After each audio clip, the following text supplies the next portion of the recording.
जय हिंद। आप सभी को डेली मैं T20 सिलेक्शन सीरीज के माध्यम से 20 से 25 क्वेश्चन हल करा रहा हूं। आप सभी लोग इस क्लास से जुड़ना ना भूलें। चलते हैं इस क्लास की पहले क्वेश्चन की तरफ। देखिएगा, गिद्दा नृत्य निम्नलिखित में से किस राज्य का लोक नृत्य है? मणिपुर, पंजाब, नागालैंड, उड़ीसा। तो बताएंगे मेरे दोस्त, इस क्वेश्चन का जो आंसर होगा कौन सा सही होगा? तो जो गिद्दा नृत्य है, ध्यान दीजिएगा, गिद्दा और भांगड़ा, भांगड़ा ये दोनों ही ध्यान दीजिएगा, ये पंजाब राज्य से संबंधित है। इस नागालैंड में जो नृत्य होता है उसको नागा नाच भी कहा जाता है। इस चीज को आप लोग ध्यान देंगे। उड़ीसा में ओडिशा नृत्य होता है और मणिपुर में मणिपुरी होता है। चलेंगे नेक्स्ट क्वेश्चन की तरफ। देखिएगा नेक्स्ट क्वेश्चन, अंबुबाची मेला। अंबुबाची मेला निम्नलिखित में से किस राज्य में मनाया जाता है? आपको बता दूं, ये किस राज्य में होता है? मिजोरम, असम, नागालैंड, मणिपुर। तो बताएंगे मेरे दोस्त, ये अंबुबाची मेला किस राज्य से संबंधित है? तो इसका आंसर होगा असम। Option number B. इस तरह से इस क्वेश्चन का आंसर होगा, ये अंबुबाची मेला जो होता है, मनाया जाता है, ये असम के कामाख्या मंदिर में मनाया जाता है। कामाख्या कामाख्या कामाख्या जो मंदिर है असम में, कामाख्या माता मंदिर, इस मंदिर में इस मेले को सेलिब्रेट किया जाता है या मनाया जाता है। चलेंगे, ध्यान दीजिएगा नेक्स्ट क्वेश्चन की तरफ। क्वेश्चन देखिएगा अगला, शांति निकेतन की स्थापना किसने और कब की? तो बताएंगे मेरे दोस्त, शांति निकेतन की स्थापना किसने और कब की? महात्मा गांधी 1910 में, रविंद्रनाथ टैगोर 1901 में, रविंद्रनाथ टैगोर 1905 में और देवेंद्रनाथ टैगोर 1915 में। तो बताएंगे मेरे दोस्त, शांति निकेतन की स्थापना किसने और कब की? तो इसका आंसर जो होगा, शांति निकेतन की जो स्थापना करने वाले व्यक्ति थे, रविंद्रनाथ टैगोर थे, जिन्होंने 1901 में किया था। इस तरह से इस क्वेश्चन का जो आंसर होगा ऑप्शन नंबर बी होगा, रविंद्रनाथ टैगोर 1901। देखिएगा नेक्स्ट क्वेश्चन, व्हाट्सएप को कब स्थापित किया गया था? तो बताएंगे मेरे दोस्त, व्हाट्सएप को कब स्थापित किया गया है? तो व्हाट्सएप की जो शुरुआत हुई थी, आपको बता दूं, ऑप्शन के अकॉर्डिंग देखिएगा, 2008, 2007, 2009, 2010। तो बताएंगे मेरे दोस्त, मेरे भाई, कि व्हाट्सएप की जो शुरुआत हुई है कब से हुई है? आप सभी व्हाट्सएप को चलाते हैं, क्या आपको पता है कि व्हाट्सएप की शुरुआत कब से हुई? तो आपको बता दूं कि व्हाट्सएप की जो शुरुआत हुई थी 2009 में हुई थी। इस तरह से इस क्वेश्चन का जो आंसर होगा ऑप्शन नंबर सी होगा। देखिएगा नेक्स्ट क्वेश्चन, सार्क। सार्क का सचिवालय कब स्थापित किया गया था? तो बताएंगे आप लोग कि सार्क का जो स्थापना हुआ है कब हुआ है? 1987, 1984, 1986, 1985। तो आपका आंसर बताएंगे क्या होगा कि सार्क का जो सचिवालय है वो कहाँ और कब स्थित किया गया था या स्थापित किया गया था? तो सार्क का हेडक्वार्टर भी आपको लोग इसका आंसर देंगे कि सार्क का हेडक्वार्टर कहाँ स्थित है। तो आपको बता दूं कि जो सार्क का स्थापना हुआ था, यह स्थापना हुआ था 1987 में, और इसका हेडक्वार्टर जो है नेपाल की राजधानी काठमांडू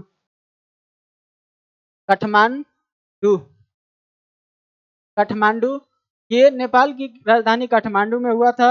आप लोग ध्यान देंगे। चलेंगे नेक्स्ट क्वेश्चन की तरफ। क्वेश्चन देखिएगा 6, कौन सा अनुच्छेद राष्ट्रपति के निर्वाचन से संबंधित है? तो बताएंगे मेरे दोस्त, कौन सा अनुच्छेद जो है राष्ट्रपति के निर्वाचन से संबंधित है? अनुच्छेद 72, अनुच्छेद 54, अनुच्छेद 74 और अनुच्छेद 66। तो मेरे दोस्त, इस क्वेश्चन का आंसर क्या होगा? राष्ट्रपति का जो निर्वाचन होता है किस आर्टिकल में या किस आर्टिकल के तहत होता है? तो इसका जो आंसर होगा अनुच्छेद 54, यानी कि इस तरह से इसका आंसर होगा ऑप्शन नंबर बी। तो देखेंगे मेरे दोस्त, इसका आंसर होगा बी, यानी कि अनुच्छेद 54। आपको बता दूं, राष्ट्रपति से संबंधित कुछ महत्वपूर्ण अनुच्छेद जिसको याद करने के लिए एक ट्रिक है, पकानी कोका दुयो दशम। पकानी कोका दुयो दशम, पक्का से याद रखिएगा, प से पद, पद की जो राष्ट्रपति का जो पद है वो अनुच्छेद 52 के तहत होता है। कार्यपालिका ध्यान दीजिएगा, का से कार्यपालिका अनुच्छेद 53। नी से निर्वाचन ध्यान दीजिएगा 54। को से याद रखिएगा कोटा 55। का से कार्यकाल 56। और ध्यान दीजिएगा दू से याद रखिएगा दोबारा निर्वाचन 57। इसकी योग्यता 58। दशाएं क्या हैं तो 59। और शपथ 60। और महाभियोग 61 अनुच्छेद 61 के तहत होता है। चलेंगे नेक्स्ट क्वेश्चन की तरफ। क्वेश्चन देखिएगा 7।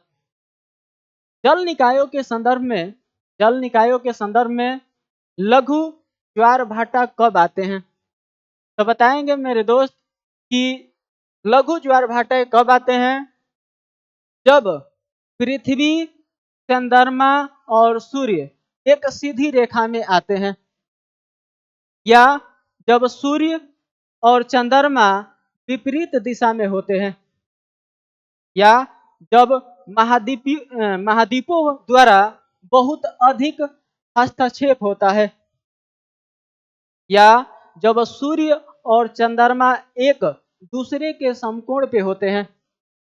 तो मेरे दोस्त इस क्वेश्चन का आंसर देंगे आप सभी लोग कि इसका आंसर क्या होगा। लघु ज्वार जो भट्टे होते हैं वो कब आते हैं? एक क्वेश्चन और, दीर्घ ज्वार भाटा कब आता है? दीर्घ ज्वार भाटा कब आता है? तो आपको बता दूं कि जब, इसका आंसर होगा ध्यान दीजिएगा, जब सूर्य और चंद्रमा एक दूसरे के समकोण में होते हैं। ध्यान दीजिएगा, उस स्थिति में इस पृथ्वी पे सबसे छोटा ज्वार भाटा होता है। आपको बता दूं कि जब पृथ्वी के केंद्र से ये चंद्रमा और सूर्य 90 डिग्री का कोण बनाते हैं तो उस स्थिति में लघु ज्वार भाटा होता है। और जब ये दोनों विपरीत दिशा में होते हैं, विपरीत या एक सीधी रेखा में होते हैं, तो उस समय दीर्घ ज्वार भाटा आता है।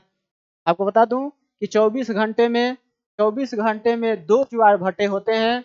24 घंटे में सिर्फ और सिर्फ 2 ज्वार भाटे आते हैं।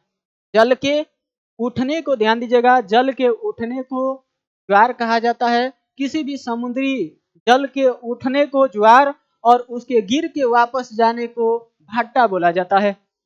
नेक्स्ट क्वेश्चन की तरफ चलते हैं। क्वेश्चन देखिएगा नेक्स्ट, कर्क रेखा भारत के राज्य से होकर गुजरती है। तो बताएंगे कि कर्क रेखा भारत के किस राज्य से होकर गुजरती है? पंजाब, महाराष्ट्र, छत्तीसगढ़ और केरल।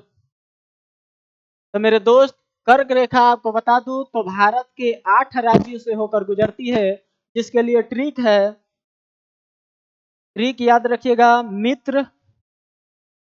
मित्र पर गमछा झार। मित्र पर गमछा झार। मी से याद रखिएगा मिजोरम, त्र से याद रखिएगा त्रिपुरा, प से पश्चिम बंगाल, र से राजस्थान,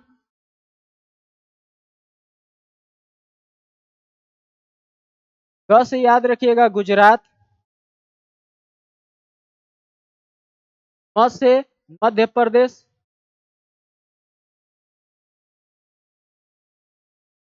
छ से छत्तीसगढ़,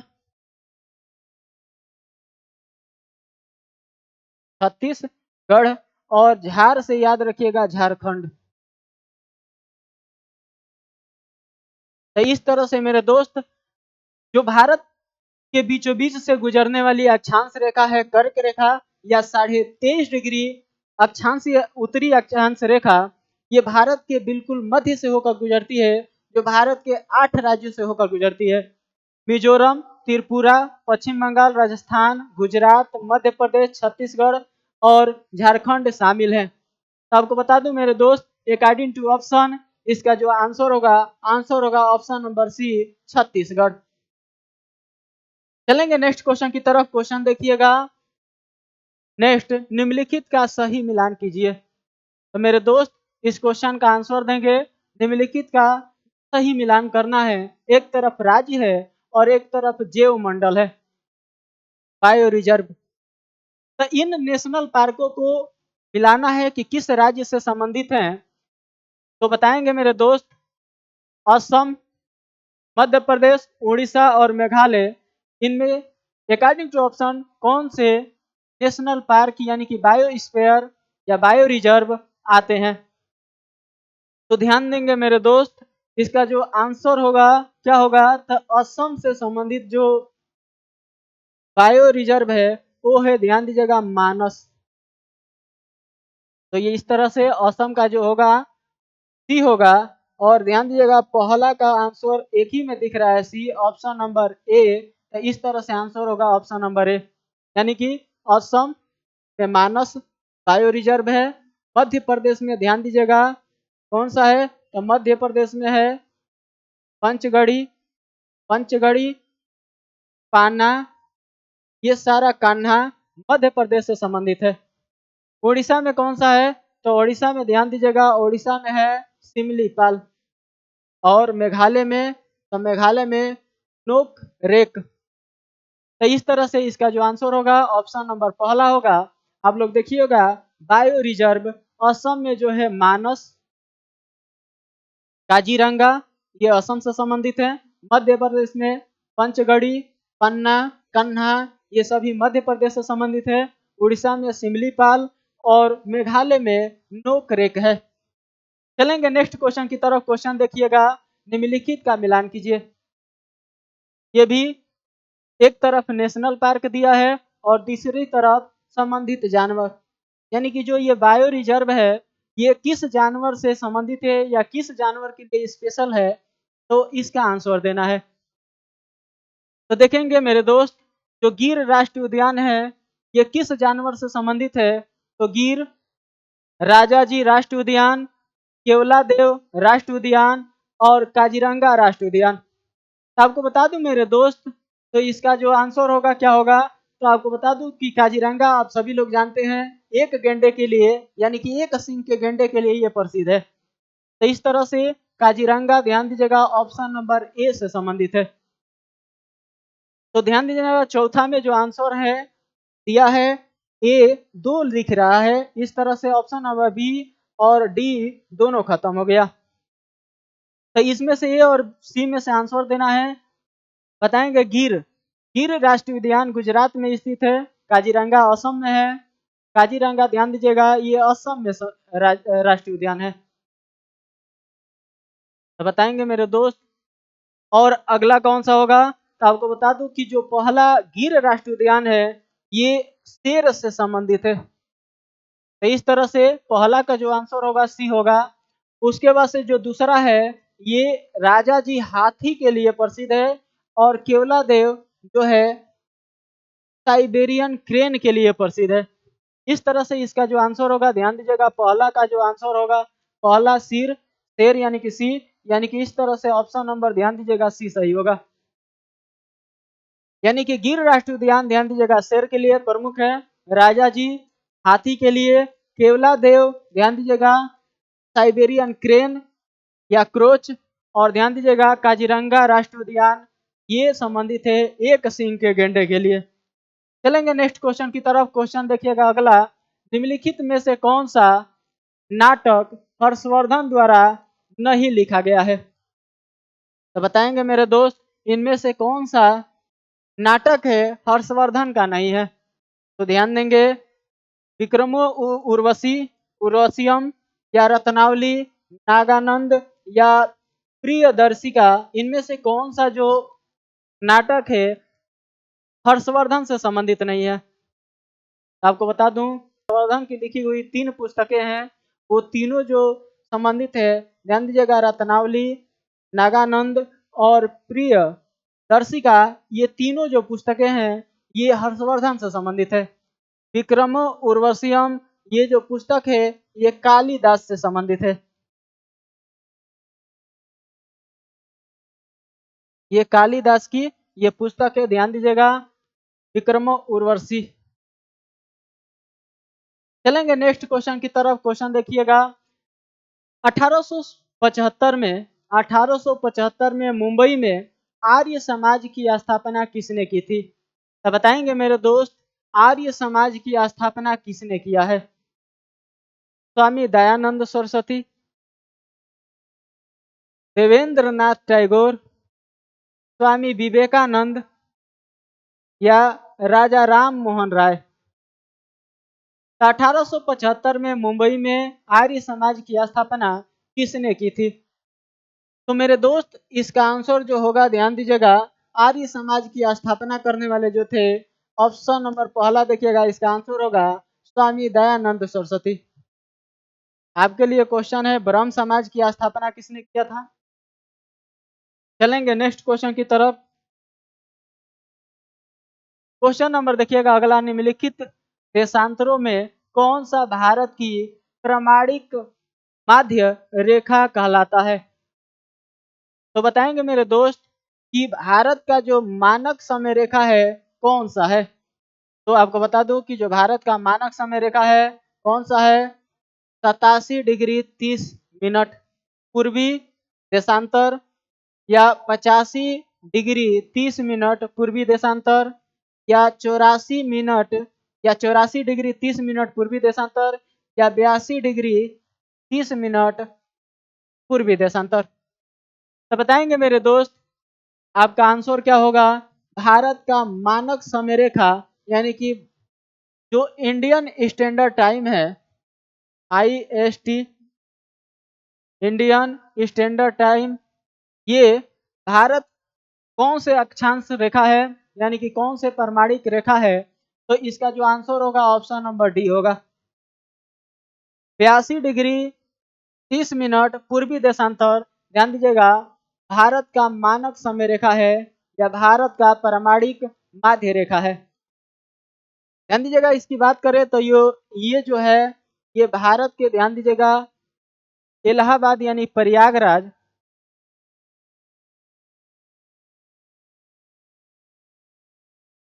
के पास नैनी है, तो ये नैनी से होकर गुजरता है। इसका जो आंसर होगा, ध्यान दीजिएगा, नैनी। चलेंगे नेक्स्ट क्वेश्चन की तरफ। क्वेश्चन देखिएगा अगला, निम्नलिखित में से किस राज्य प्रमुख भाषा निम्नलिखित में से किस राज्य प्रमुख भाषा युग्म सुमेलित नहीं है? तो बताना है कि किस राज्य का कौन सा भाषा है जो सुमेलित नहीं है, यानी कि मणिपुर, मैतई, केरल, कन्नड़, मेघालय, खासी और आंध्र प्रदेश तेलुगु? तो बताएंगे मेरे दोस्त कौन सा इसमें से सुमेलित नहीं है, इनमें से कौन से राज्य की भाषा सही नहीं है? तो आपको बता दूं कि जो केरल है, इस केरल की जो राजकीय भाषा होता है वो होता है मलयालम।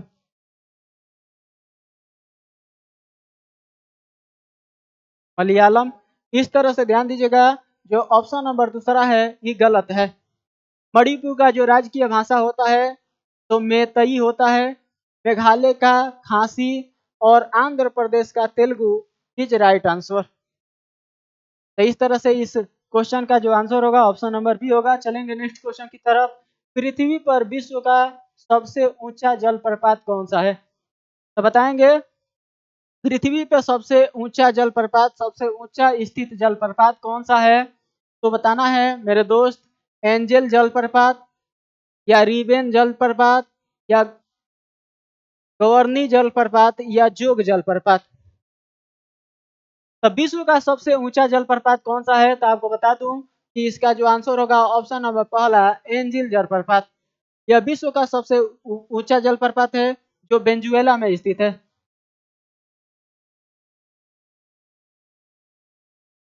वेनेजुएला वेनेजुएला में स्थित है। भारत का सबसे ऊंचा जलप्रपात ध्यान दीजिएगा जोग जलप्रपात है, जोग या गरसोपा इसका नाम है।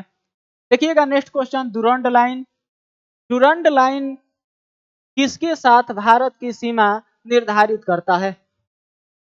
डुरंड रेखा, डुरंड रेखा किसके साथ भारत की सीमा निर्धारित करता है? अफगानिस्तान, बर्मा या म्यांमार, नेपाल या तिब्बत? तो बताएंगे मेरे दोस्त इनमें से कौन सा आंसर आपका सही होगा? भारत के साथ कौन सा इनमें से देश डुरंड रेखा से साझा करता है? आपको बता दूं इसका जो आंसर होगा ऑप्शन नंबर ए होगा अफगानिस्तान। भारत और अफगानिस्तान के जो बीच या मध्य रेखा है, ये मध्य रेखा है वो है डुरंड रेखा या डुरंड लाइन। ध्यान दीजिएगा ये भारत को 106 किलोमीटर तक क्या करता है तो साझा करता है। भारत और अफगानिस्तान के बीच 106 किलोमीटर की दूरी ही साझा होती है या बॉर्डर साझा होता है। चलेंगे नेक्स्ट क्वेश्चन की तरफ, ध्यान दीजिएगा।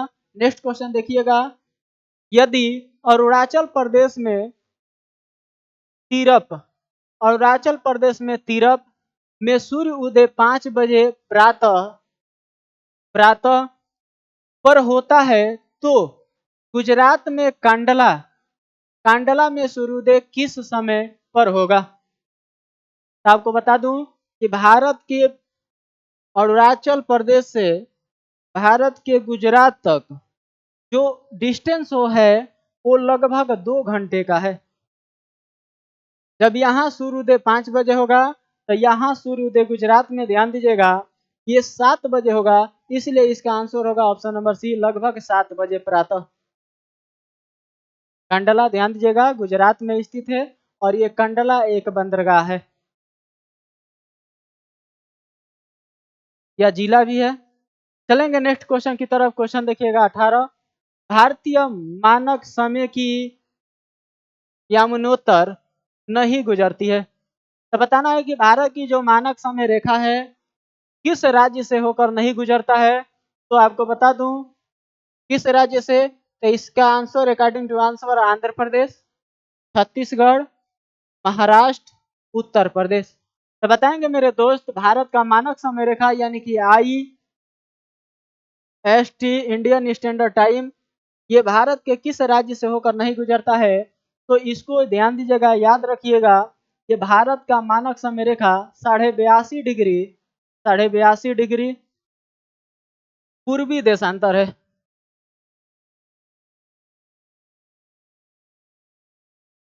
पूर्वी देशांतर है, पूर्वी देशांतर रेखा है जो भारत के 5 राज्यों से होकर गुजरता है। इसके लिए ट्रिक याद रखिएगा, यू मोका, यू मोका, यू से याद रखिएगा यूपी, एम से याद रखिएगा MP, ओ से याद रखिएगा ओडिशा,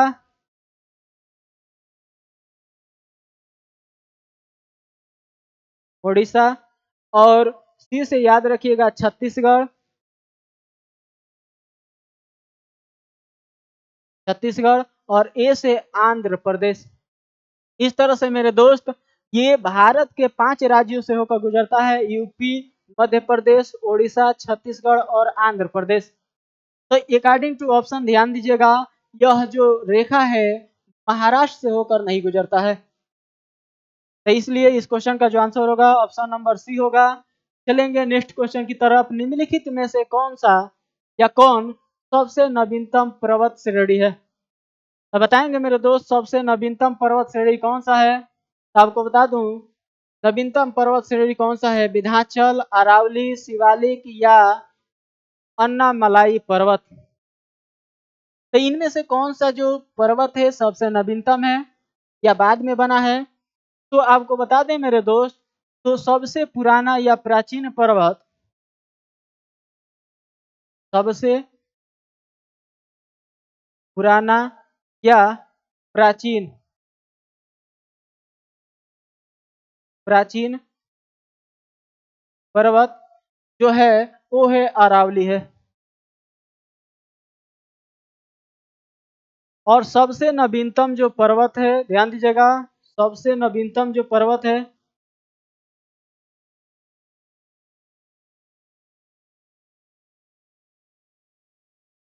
सबसे नवीनतम पर्वत वो है हिमालय।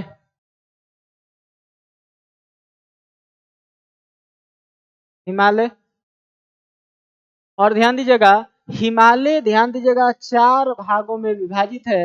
एक ट्रांस हिमालय, उसके बाद से महान हिमालय, उसके बाद से अ, उसके बाद से मध्य हिमालय और उसके बाद शिवालिक। तो ध्यान दीजिएगा, एक शिवालिक इस हिमालय का एक भाग है, इसलिए इसमें से सबसे नवीनतम जो हिमालय होगा ऑप्शन नंबर सी होगा, शिवालिक। और ये सभी जो विंध्याचल, अरावली और अन्नामलाई पर्वत है, ये पुराने पर्वत हैं। चलेंगे नेक्स्ट क्वेश्चन की तरफ। क्वेश्चन देखिएगा 20, भारत अवस्थित है यानी कि इंडिया लोकेटेड, तो बताएंगे कि इंडिया इनमें से किस अक्षांश और देशांतर के बीच स्थित है।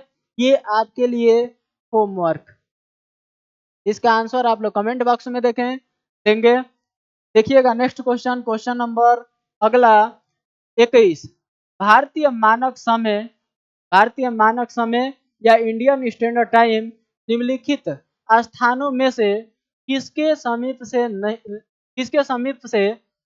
ली जाती है। तो बताना है मेरे दोस्त, भारतीय मानक समय या इंडियन स्टैंडर्ड टाइम निम्नलिखित स्थानों में से किसके समीप से ली जाती है। इलाहाबाद, नैनी, लखनऊ, मेरठ या मुजफ्फरनगर।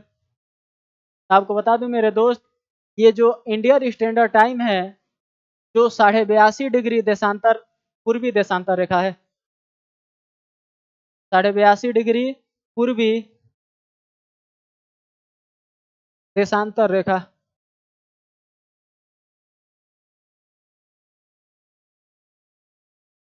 और जो ये इलाहाबाद के नैनी से होकर जाती है, ध्यान देंगे। इस तरह से इस क्वेश्चन का जो आंसर होगा ऑप्शन नंबर ए। आपको डेली में इस सिलेक्शन सीरीज के माध्यम से 20 से 25 क्वेश्चन का रिवीजन करा रहा हूं, जो सभी एक दिवसीय पेपर के लिए बहुत ही महत्वपूर्ण है। आप सभी लोग इस वीडियो या इस क्लास से जुड़ना ना भूलें और इस वीडियो को ज़्यादा से ज़्यादा लाइक करें, शेयर करें और चैनल को सब्सक्राइब करें। जय हिंद, जय भारत। मिलते हैं नेक्स्ट वीडियो में।